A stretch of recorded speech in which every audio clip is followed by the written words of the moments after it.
नमस्कार शेतकरी मित्रांनो, मी दीपक पाटील, वेलकम सीड्स या कंपनीचा कंपनी प्रतिनिधी। आज आपण आलो आहे राहुरी या गावी।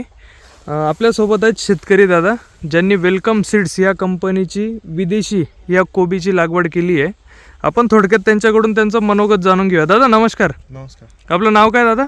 माझं नाव समीर रामदास हुके, राहणार राहुरी, तालुका जिल्हा नाशिक। Mobile number 70 66 66 41 51। तुम्ही आता कोबीचं कोणतं वाण लावलंय आपल्या शेतात?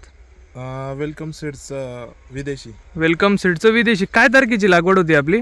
ती 25 नोव्हेंबर 2025। 25 नोव्हेंबर 2025। किती काडी लागवड केली तुम्ही? ही साधारणतः 70,000 गाडी। 70,000 काडी लागवड केली।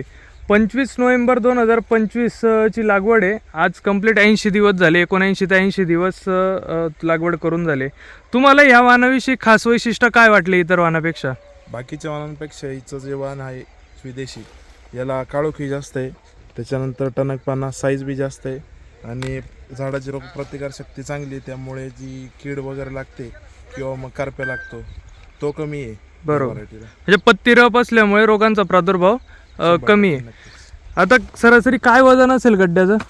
सरासरी 1.5 ते 2.25 किलो। बघू शकता शेतकरी मित्रांनो, अतिशय टणक असा गड्डा बनलेला आहे आणि कुठल्याही प्रकारचा रोग या प्लॉटवर आता आपल्याला दिसत नाही आहे। कमीत कमी 79 ते 80 दिवसाचा हा प्लॉट झालेला आहे। तर तुम्ही इतर शेतकऱ्यांना काय सांगाल वेलकम सीडची विदेशी या कोबी वाणाविषयी? शेतकऱ्यांना एकच सल्ला आहे की नक्कीच ही व्हरायटी एकदा लावून बघा, 100% रिझल्ट चांगला आहे या व्हरायटीचा। बरोबर, 1 ते 1.5 किलोपर्यंत साईज बनली आहे आता या प्लॉटमध्ये आपण बघू शकतो। तुम्ही समाधानी दादा लावून? 100% समाधान। धन्यवाद।